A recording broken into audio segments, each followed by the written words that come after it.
Well, hello. Um, I'm not really sure when I'm going to actually put a specific time on these videos yet. But welcome to Experienced Artistic Consultants. And I hope you guys are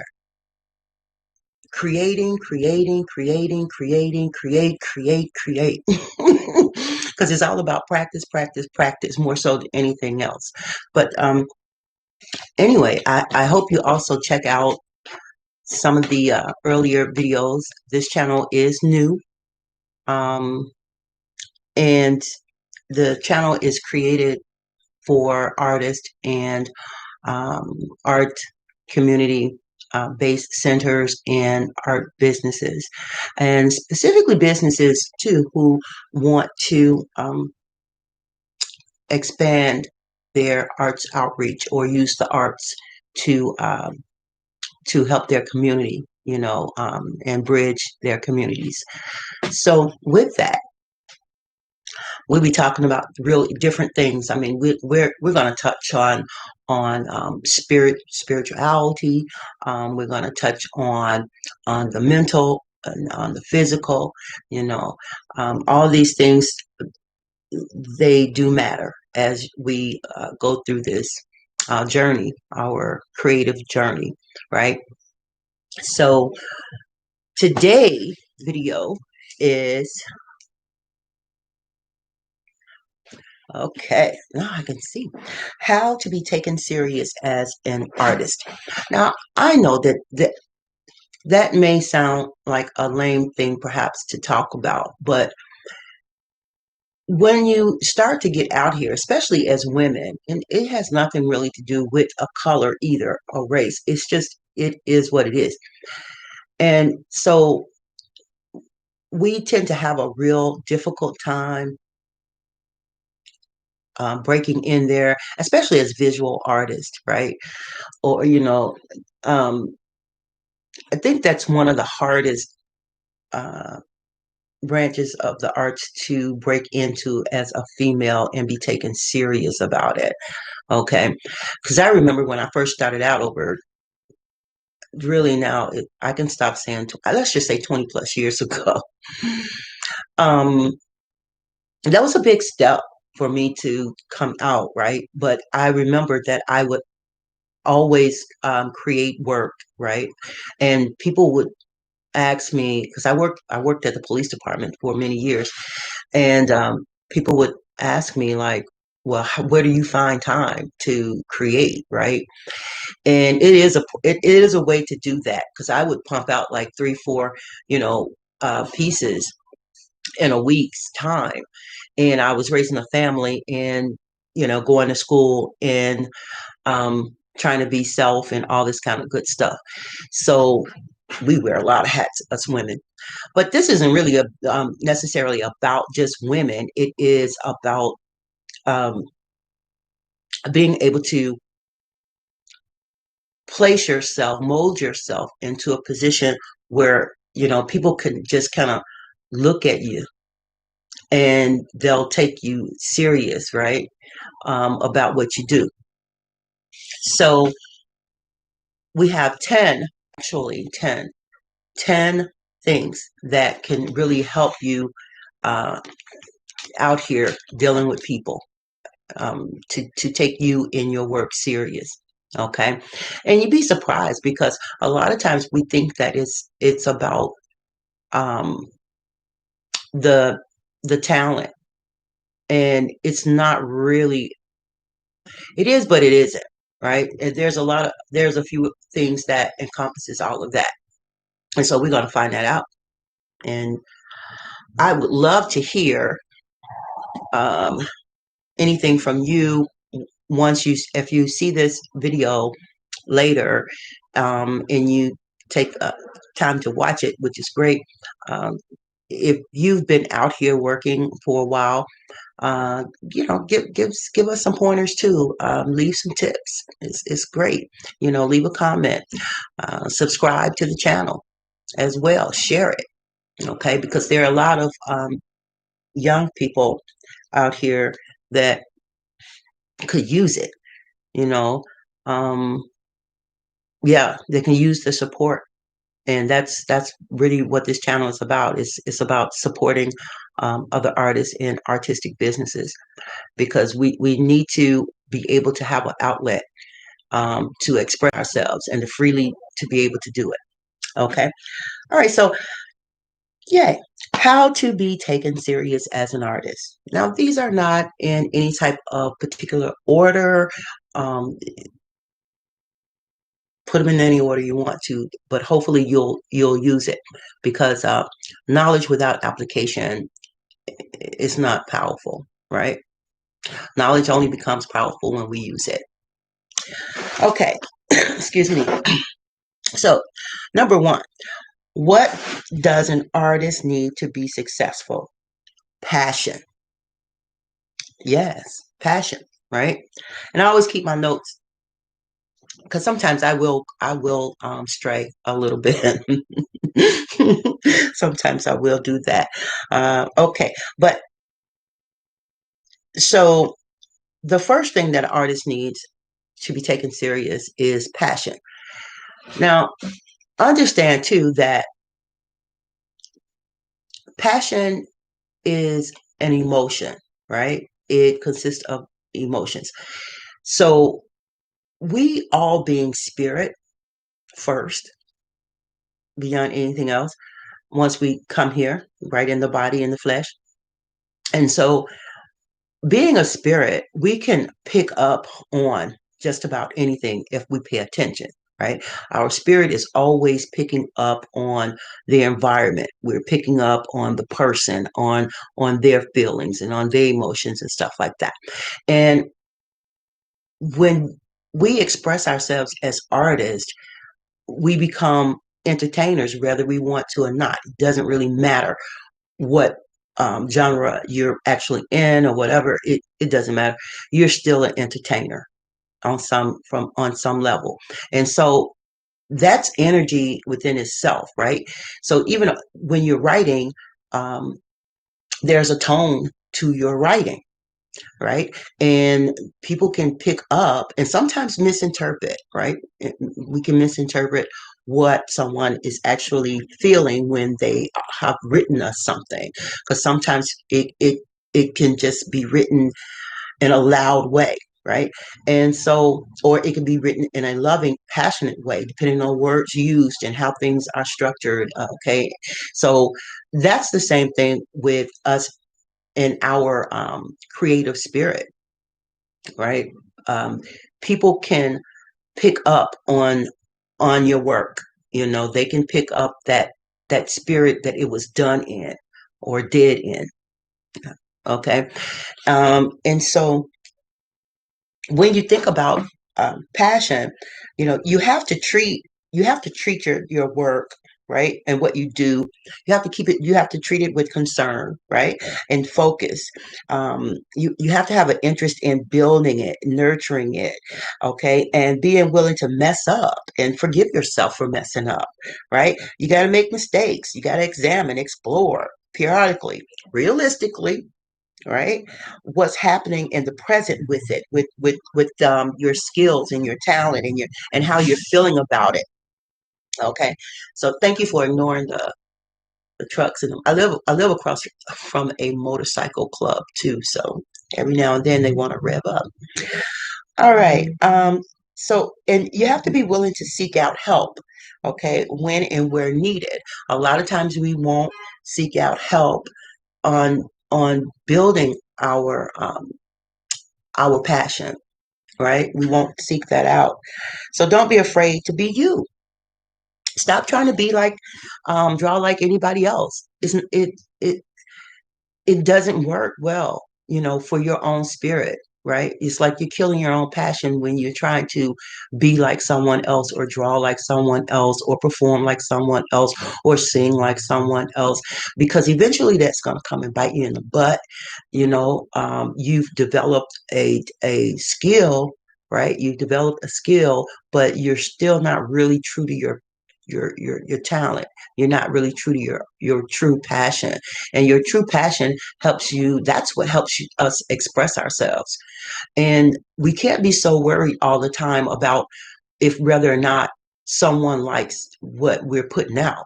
Now, of course, as artists, we do, especially practicing professional artists, we do want others to like our work because that's pretty much how we eventually get the money, right? Um, and the opportunities and stuff.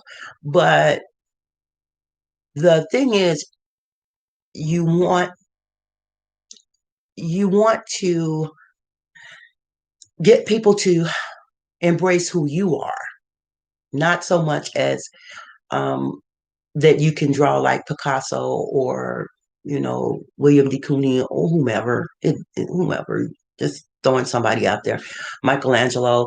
You know, it's not. That's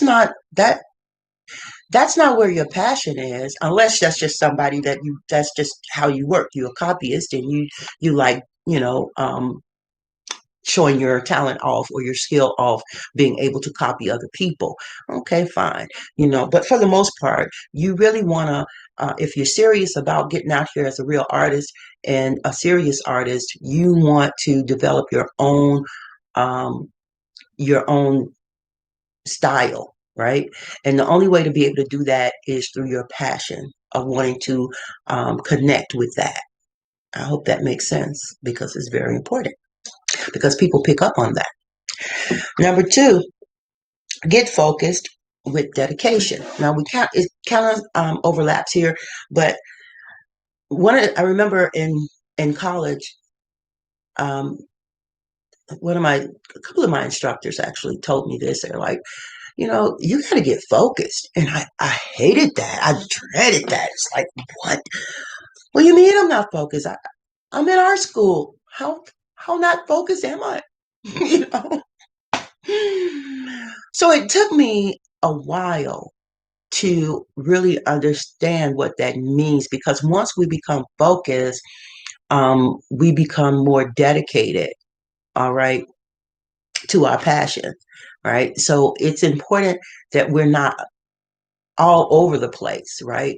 It's a phrase that goes, how is it? It's like you could do many things, but you're not a pro at any of it, right? You're not a professional at any of it. It's just that you know a little bit of everything on that, and you could contribute a little bit of knowledge upon these things or whatever, but you're not really a professional at it. I don't know if that makes sense or not. I hope it does. But the one thing for sure, we have to get focused and become dedicated because people, uh, especially professionals who's been in the um, the artistic realm for years, we kind of know. And even though I'm a visual artist, I've had the opportunity to work with other artists, art managers, and um, performers, theater, um, music, and we can. I can tell when a person plays something, an instrument, and I don't play the instrument at all. I don't play any instrument, but I do have a appreciation for music, and but when I hear it, I can tell when they're a bit off, right? Um, even with performance, I can, if I'm paying attention, observing, I can tell when that person, um, they slipped up or they are now, they've turned into a skit or something like that. They're just they're not sticking to the it's funny, I could laugh about it now. I wouldn't laugh in a person's face, but behind your back about it, sure I will. It is what it is. But you could pick these things up. So people can tell when you're not focused, and they can tell also when you're not dedicated, just through your conversation, how you speak on your work, how you speak about other work and artistic services of others. People can really tell. So um, learn the jargon, learn when to use the jargon, of whatever artistic arena that you're in. And because when you learn the jargon, how certain words um, fit in when you're having a conversation with a person within that particular artistic arena, they're going to know just by your conversation how much you know. Okay. And at that point, we really should always be humble, though, and listen to others as they speak so that we are able in turn to go to the next level and use that same type of jargon and understand what that stuff meant and blah blah blah. I hope that makes sense too. All right. So but definitely you have to get focused on your work, right? And so if you are like I'm really a landscapist. I enjoy landscapes. I really do. I think that the creator of heaven and earth and all therein did a spectacular job, not only on people, but on, on the earth, period, everything that dwells upon it. So, me um, trying to do portraits, I don't like doing portraits. Um, but I have tried in the past to do portraits because it seems like that's all people tend to really wanted to pay for. They'll pay for the portraits, but other than that, a lot of times people, uh, just art lovers in general, may not branch out and buy a landscape drawing, but they'll pay for that portrait, right? But I had to be true to myself and just stop it because I hate doing portraits. And I have my reasons for not liking to do them. But there are a great amount of artists out here that do extraordinary work, and I give that to them. Salute. Okay. All right, but going forward, um, a great portfolio, portfolio, yes. Putting yourself together, right, in a package. This takes time. It takes effort to put a great or the best portfolio that you can put together.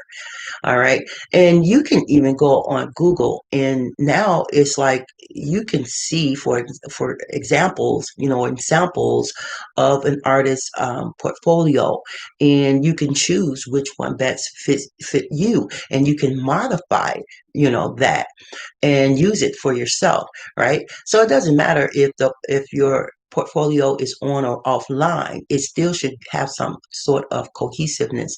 And sometimes I know, like,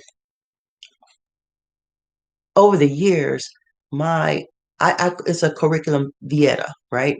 And what a CV is normally, really a CV is a resume, but it contains more than three, pages. Like my CV contains about 15 pages, right? But that's because I've been doing this for so long. And um, I list all the jobs that I've ever had. And so, what the CV does for me as well, it helps me create other resumes, more generalized resumes for work that probably has nothing to do with what I really have a passion about doing. But I'm skilled at doing it. Like, for instance, I would have a resume, uh, my artistic resume, which is my CV, and then I'd have a resume um, if I'm applying for an administrative position, if I'm applying for a human resource position, if I'm applying even as a clerk or a receptionist, but that CV helps me to look at it and be able, instead of guessing and trying to remember and think about, well, really, what was I doing, in 2010 or 2015, is right there. I can pull that right out there and make this other resume and give that resume out. So it's good to have multiple resumes and be ready when a person asks you to present them with a resume. And don't be afraid to list, just about, well, I would say, especially specific contractual jobs, long-term, short-term contracts and stuff. And I think in my other video we talked about the importance of contracts. Never be afraid to actually create a contract and use it, because it is not personal. It is not personal. It keeps everybody um, legit, right? And you'll find later on that it's important that you use it. I mean, as I said before, I use a resume, I mean, a contract with everybody. My parents, I don't care who you are, I use a contract. Okay, because it's not personal. It's just keeping everybody in line for variable delivery, right? Or to be able to give what is said is wanted. So you've been warned. If you see this, always, you can get online once again. Google.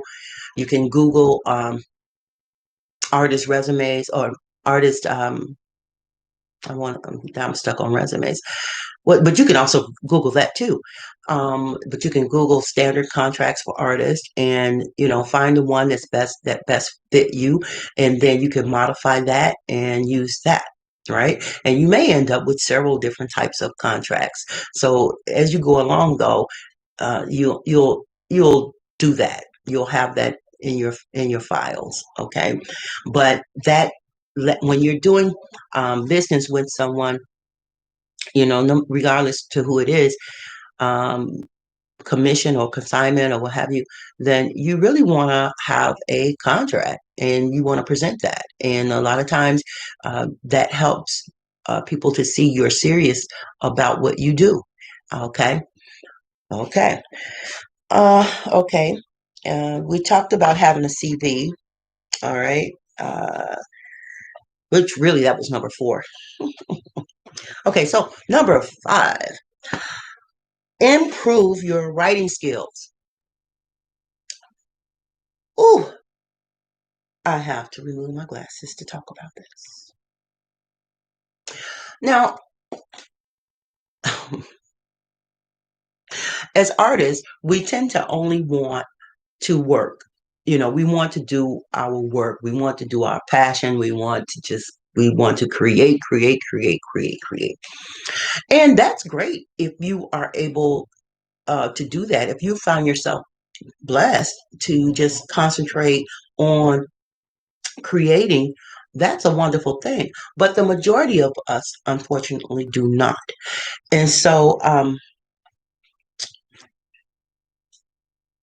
where was I? I told you sometimes oh, okay. I have so many things going on in my head. All right. So you really want to make sure when you reach out to people, when you send those emails and make that contact connection and all that, I don't care if it's just a sentence, because a sentence is actually a complete thought. So if you can get one complete thought in one sentence, hey, good for you. But you want to make sure that you spell things correctly. A lot of people are not very forgiving to um, uh, messy content, right? It's like you didn't even take the time to make corrections. You just send me this crap, right? And they don't care how good of work that you got. They don't care about that. At that point, I know I don't. I mean, as a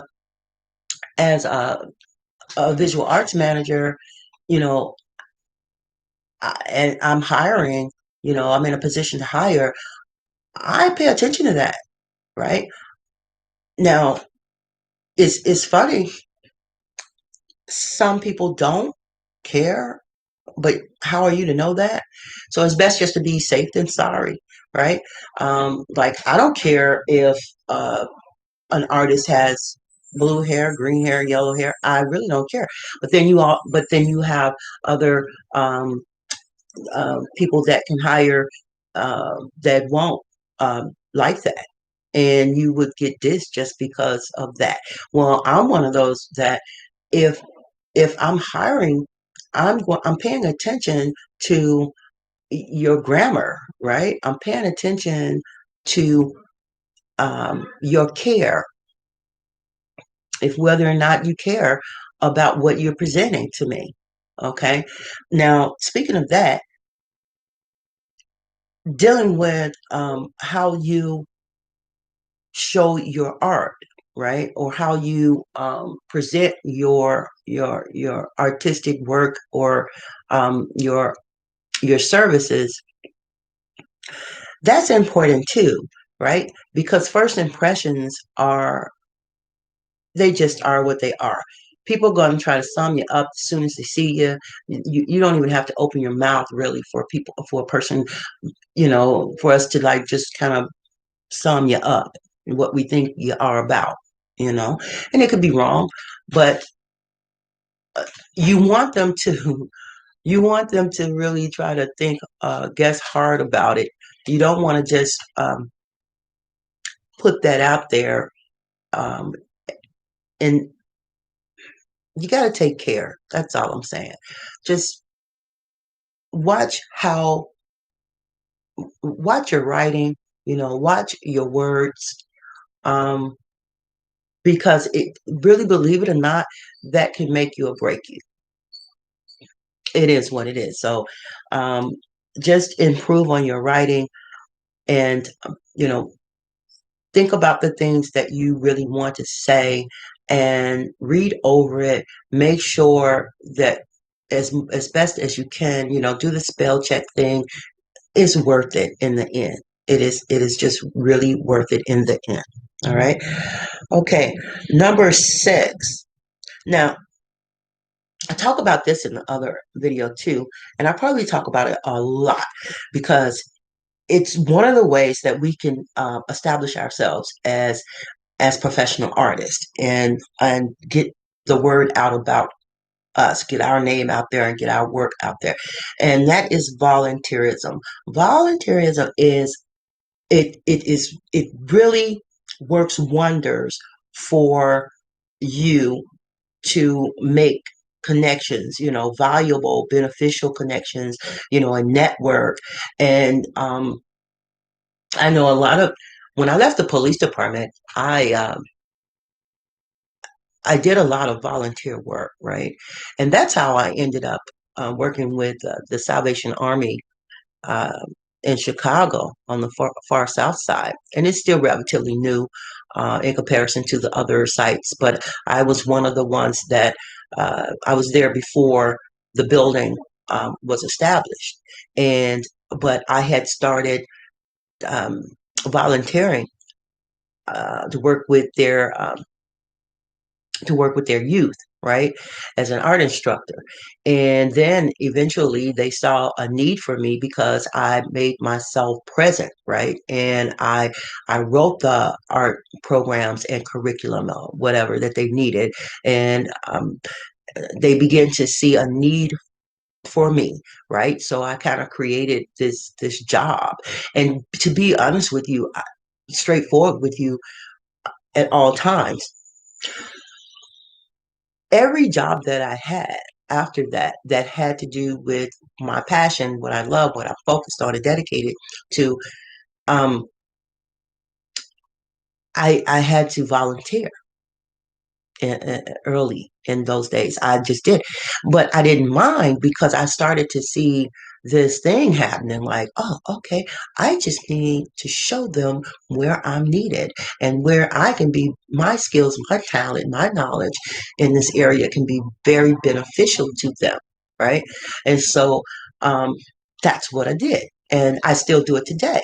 You know, um, so but what's most important when you volunteer, you really want to volunteer in a position and with a a a a business, if you will, where you can learn, as well as give, right? You can, if there's a give and take type of thing, and you're bettering yourself, you're improving your knowledge, your skills, your hands-on, your real life skills, and all this kind of stuff. So you're improving these things as you go along. And so it's not that, I mean, hey, I'm an artist. I paint, I draw, I sculpt, write a little bit here and there, these type of things. I enjoy teaching the arts. So why would I go and volunteer? Um, I don't know. Why would I go and volunteer somewhere where I can't utilize that? I'm not going to learn anything from it, or I'm not able to work it. I'm not able to get anything out of. There's no value really. I mean, hey, I'm not saying don't help people. You know, do help people. That's just good karma, right? But I'm saying if you want to make it worthwhile on a win-win situation, then try and work with businesses where you can make a difference, and you know you can open up a position for you in the long term. So I really hope that makes sense. Okay, now number 7, be upfront with people. Okay, so again, we're talking about the contracts. We're talking about being on time, completing whatever services that you say you're gonna complete. You know, if you're not interested in um, a job, you know, be upfront about it. No, thank you, I appreciate it, but not at this time. You know, because the only thing that we have is our reputation. We're going to die and live with that. We live and we die with the reputation. Nothing else. We take nothing else with us, right? Only our reputation. So you want to establish yourself from the small level to the larger, from short to the long term contracts or whatever. But you want to establish yourself as someone who can be trusted. You want to establish loyalty. You want a reputation that you are trustworthy and people can depend upon you, right? So don't go taking on jobs that you're not interested in. Don't go taking on projects that you have no you realize that you're not going to be able to fulfill, right? Or you have no intentions of really doing it, you know. So that again is why I say about you know, the word of mouth has a lot of power, right? And so the best advertisement that we can yet get today is just simply word of mouth. So you don't want to build a reputation where you're unreliable, right? And this is a bonus here. Okay, there are a lot of artists too that don't believe in hygiene. I don't know what that's about.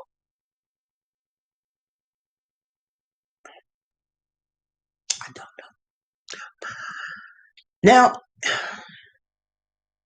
I mean, during these strenuous times right now, I don't know. I imagine that a lot of people, are even more. There's a lot more homeless people than ever before, perhaps. But and especially when the pandemic came along, you know, uh, people were losing. They're losing their jobs, they're losing income, whatever, and they may not be able to hit that shower or that bath or whatever, that day or whatever.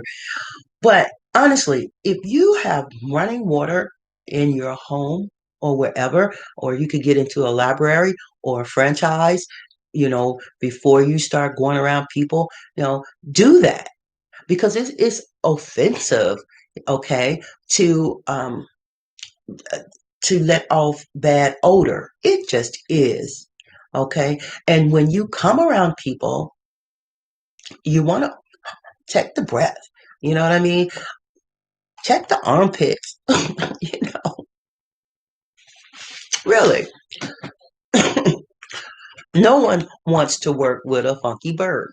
You know, no one wants a funky bird representing them. Now, there may be occasions where you can get away with that. If you're an artist painting the vidocs and all of that, you know, spread the skunk away. But if you are working around people, okay, you really need to tighten that up. All right. Because just like with the sloppy handwriting or the sloppy, what is it, the sloppy writing the emails and all that kind of stuff, that's in the same category. I mean, personally, as I said before, if you came to me like that, and uh, no, I'm not going to deal with that. Especially during the summertime. Are you serious? You know, that, ooh. Bad odor messes up it can mess up your whole attitude. It really can. I know it does mine. All right. So anyway, I just wanted to throw that in there. That was a bonus. All right. So now number 8 is share your knowledge. So what that means is finding opportunities where you can share what you know, share your talent, share your skills, share your knowledge. And this can be done through, I don't know, you can have your own website where you're downloading videos on how to, or such as YouTube, or you can share knowledge on Instagram, Tumblr. A lot of people are sleeping on Tumblr, but any place online or offline where you can uh, share what you know, okay, to help others is great, because then you are positioning yourself as someone in the know. You are positioning yourself as the pro, okay? Now, the danger with that can be that you're not sure of the topic that you're talking about, or you're not sure, you're not really strong, your strength is not there for um to really share more knowledge on it or of it. So make sure you stick with what you know, and where you're growing, where your growth is, right? Because then when you do that, people tend to come to you for advice, information, and you are establishing yourself as someone who knows what they're talking about. I'm trying to do it now. Okay, so all right, 9, and I think I talked about this in prior video too, and that is collaboration, right? When you collaborate, it's really good to try and collaborate with artists that have got some years of experience out here, you know, um, who have some good connections, who network and stuff like that, because you get an opportunity to meet, you know, people, the movers and the shakers, a lot of times through collaboration. And don't be afraid to, present a proposal of a project to a community service, or academic institution, or a business. There are businesses that during the summertime, springtime, they like to uh, do something artsy, kids' faces, and give them a lollipop and all this kind of good stuff. I've actually done that too, and you make some great tips too along the way. So, but the point here is that you want to connect with sources and resources that is able to um, help you, broaden your connection in your network. Okay. And then let's see. Okay. Number 10 is the biggie. This is right up there with passion. Number 10, be patient. I can't stress it. I cannot stress it enough. You know, be patient. If if you're a newbie and in coming into the artistic arena, then you have to um create so much work. You have to at least a nice body of work of 15 paintings and drawings, or if you are a performer, have some great video shots of yourself, and just keep practicing, getting better, recording these things, and um, learn from being rejected, right? And understand that don't take rejection personally. I know as an artist, it's hard sometimes and challenging for us not to take it to heart, when people don't like our work, or they're not happy with our services, and we've given the best that we can give, and we're yet a work in progress and stuff. But once again, it comes with being patient, because eventually, the more that you do these things, the more that you you create, the more that you get your work out in front of people. Okay. You want your appreciators to come naturally, organically, right? You want people to love you for who you are and what you do, right? And they're out there, right? It's like with this channel, and for the first time, um, uh, this channel, when it was Zakia Yasharella, and I was really more on I would say, I don't want to say a religious thing, but a more spiritual journey. Okay,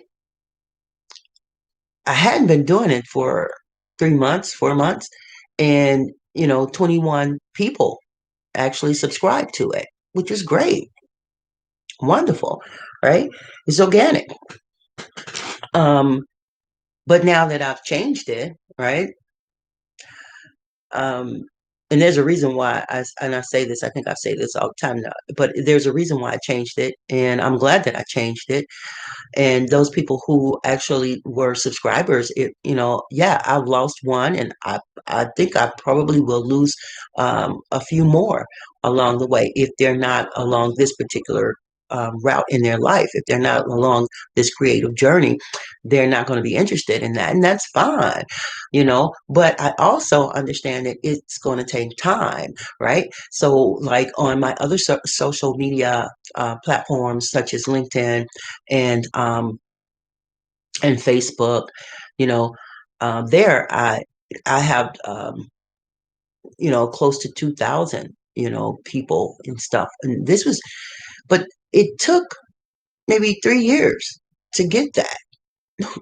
I know some people may not want to wait 3 years, but what else will you be doing? You might as well, be patient if you're still living, and just produce, and be concerned about your presentation, and be concerned about how you present yourself to people. How do people see you? And that's a part of just being humble. Okay. I mean, we can all be, pardon my language here, but we could all be some dickwats, but where does that get you? You know, that it really is not going to get you what you want. But if it works for you, hey, it works for you. I don't know anybody that it works for. Maybe you're different. I don't know. All right, so that's the 10. And let's see. If you have anything that you could, offer and on this topic, please do use the comment area to do so, because the channel really wants to help creatives. I really want to help artists um, get out there, okay? And I want to help. I want to help them with their social media marketing promotion. Um, I, you could do it yourself, or you can connect with me, and we can work together. Love that. Now, lastly, you will notice this about me. I keep it, as they say, 100. I like down to earth. I don't like trying to come off as something that I'm not. And because it's important to me that people realize that, hey, I'm a real person. Okay. So, with that, like I said, please put any type of comments that you may have in the comment area. If you have questions, if you have suggestions, I love suggestions. What would you like to learn, or be directed towards, or whatever, just put it out there. My glasses are kind of crooked, aren't they? I don't know. Okay. Yeah, so just put it out there and subscribe. If you found this interesting, knowledgeable, what have you, okay, that would be great. And let's see, one last thing is the next video is going to be how to build career connections. So that's the next video. The next video is how to build career connections. So if you're serious about getting out here as an artist, I don't think that that's something that you want to miss out on. As a matter of fact, I may come back later on this evening and actually put that out there between today and tomorrow. I will do that. Okay. So in the meantime, be safe, you know, stay healthy, stay connected, and best creative regards.